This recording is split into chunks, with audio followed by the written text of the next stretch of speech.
Is up, podcast community? This is Three Questions Podcast. My name is Cam King. Tonight I have a massive test tomorrow, but I am taking a quick study break because I wanted to put out episode number 12 of Three Questions Podcast. I'm looking at three very good questions from John from Pennsylvania, and I will get into those in a moment. As you know, my name is Cam. I am founder, owner of CK Collective. CK Collective started out, ironically, as an advertising and marketing agency during COVID. I got laid off when I was a new business development director for Opus Agency. At the time, it was a 600 person plus agency. Got laid off due to COVID. Was assured my job would not be laid off, but we lost Amazon, Microsoft, and maybe Uber or Facebook as a client for like the next 18 months due to the pandemic at the time. And I had to freelance my business. So what I ended up doing is I started teaching marketing, sales, and doing marketing sales for small businesses. I started doing it for entrepreneurs, for smaller agencies that still needed to produce money, either teaching them in coaching sessions, or I put together business and sales plans and executed that in my own time. Now I have launched, I still do the 1 hour sessions that you can book on the site. And I also have a one-time purchase product, CMO for hire. If you're a small business or looking to bring someone on with 13 plus years of marketing, sales, advertising, new business experience, networking, partnerships, events, you name it, technology, I can show you the way. If you're looking to get investors, put together a product, a business plan, a service. I have built companies myself. I have built a company and got it to over $1 million in sales. That company is still around today. I am no longer part of that. I love marketing and sales, helping businesses grow, figuring out their why, putting that together. Okay. And this is why this podcast is here. That is literally one of my favorite things to do. It gives me so much energy talking about new business, how to start businesses, teaching, learning, sharing, growing, making mistakes, adapting, networking, going out to panels, going out to conferences, events, dinners, brunches, happy hours, you name it. The most fun. So I want to get into this podcast. This is episode number 12. Before we get too far down the rabbit hole, I will start with question number 1 here. Let's go. Question number 1 from John from Pennsylvania. While you may need to spend money to make money, when it comes to giving freely of your time, especially for clients or potential clients, in what ways can you create some healthy boundaries? Okay. So I'm going to focus on the last part of this, okay? And basically in terms of business and with clients, what are some ways you can create healthy boundaries to make sure you do not get taken advantage of? Holy cow. I talk to my clients about this all the time. And if you are one of my current clients, I am telling you that this is going to sound very familiar, okay? Protocols, boundaries, non-negotiables. Protocols, boundaries, and non-negotiables. I want to go over each one of those really quick. Protocols are actions that you take when something happens, okay? You know, if one of your protocols is, hey, every single day I'm going to invest $5, or every single day I'm going to get up and do 40 or 50 push-ups, as many push-ups as I can in a row, first thing in the morning to get my blood flowing. One of my protocols is to take a 2-minute cold shower every single day, okay? I will end my shower, or even sometimes just begin and end my shower in 2 minutes, all with freezing cold, as cold as it will go. That is one of my protocols. Okay. Another one of my protocols is when somebody addresses me, I do not respond. If somebody addresses me in a negative way, I do not respond. That's my protocol. Okay. Here's where we sort of get into the boundary aspect though. Okay. If someone addresses me by a name that I don't like to be called, right? If someone's like, hey, Gumby, I'm talking to you. Okay. I do not turn around. I do not give them any attention. That is my protocol for that. My boundary is that they have now called me a name that I do not like and do not respond to. Therefore, I do not respond. Okay. But if it's one of my buddies, sure, okay, maybe. But my boundary is I do not let someone disrespect me or my friends or people that I care about. Okay. I don't take things personally. That's another one of my boundaries. Another one of my boundaries is I really don't like watching people get bullied. Okay. It's one thing when you're part of a tribe and you kind of rag on each other, you know, friends that grow up or people that work together really close, that's fine.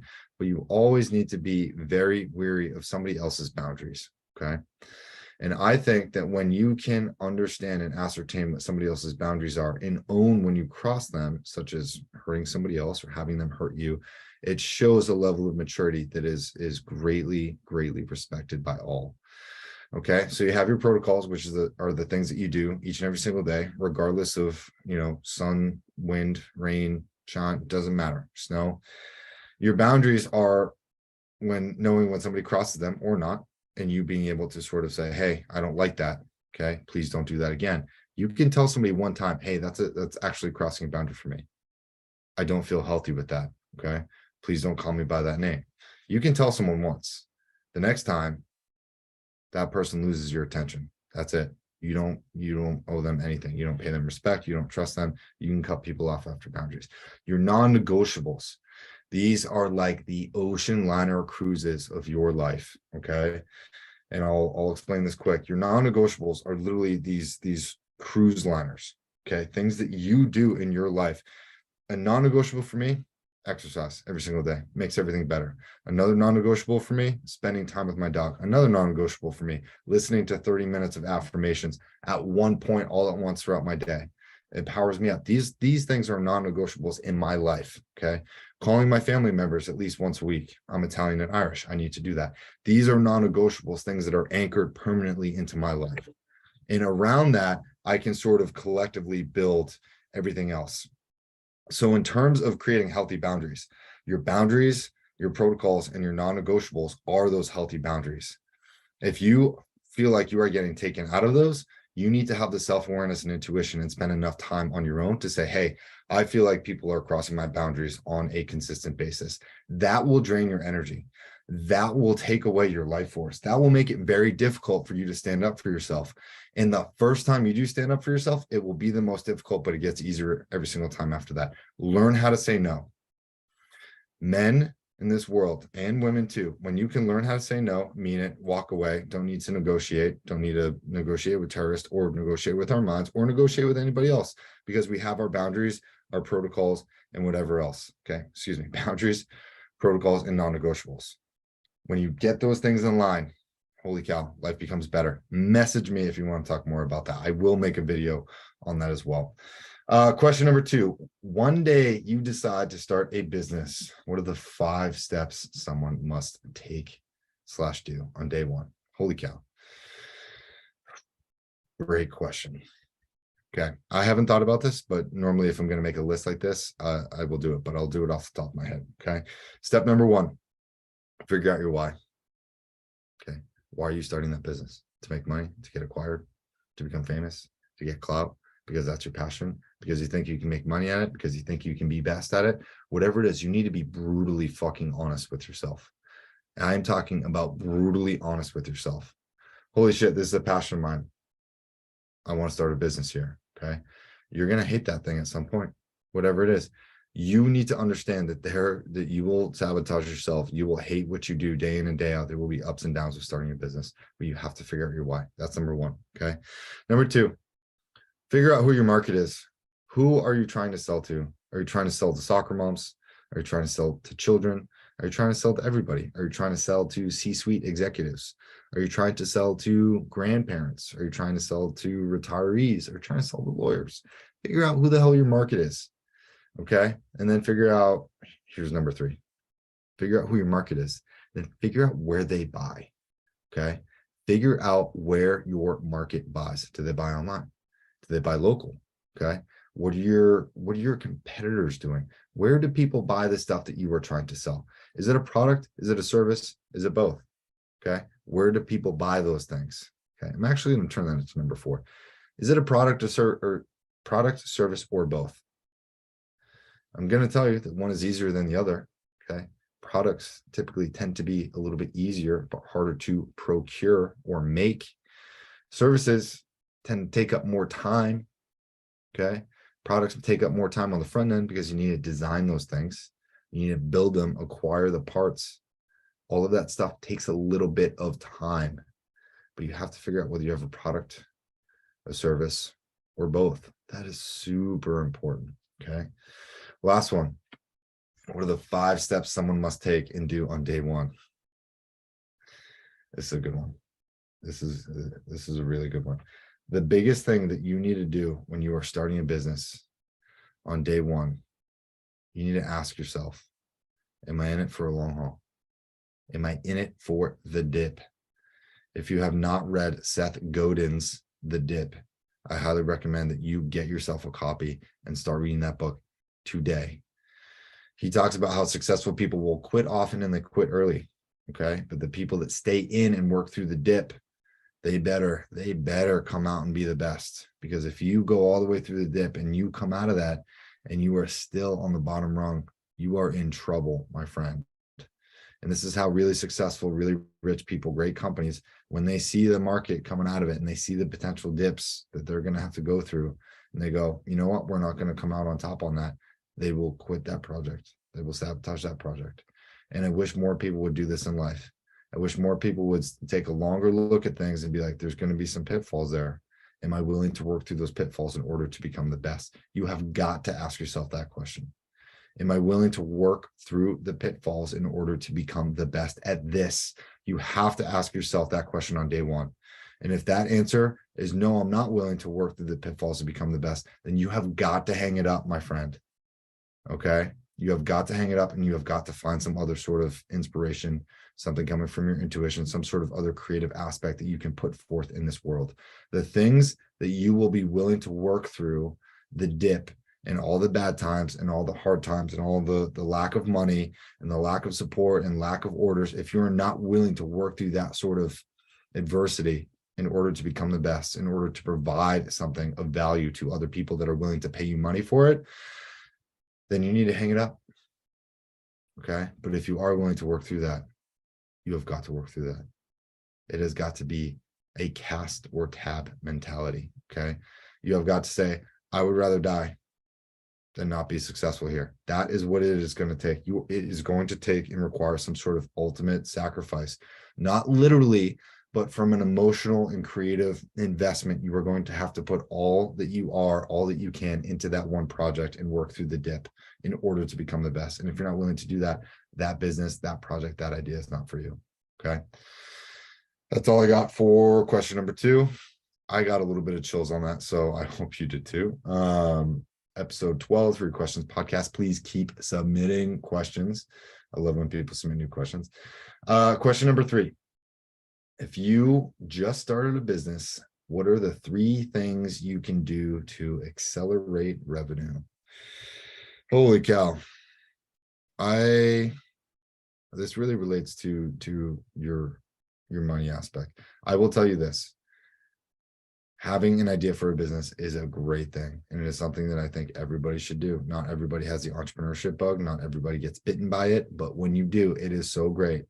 Because even as an entrepreneur, I come up with things that I'm like, holy cow, I would love that. I should make a company about that. And then I talk to other people about that. And then they're like, who's going to buy that? You're the only person I know that would buy that.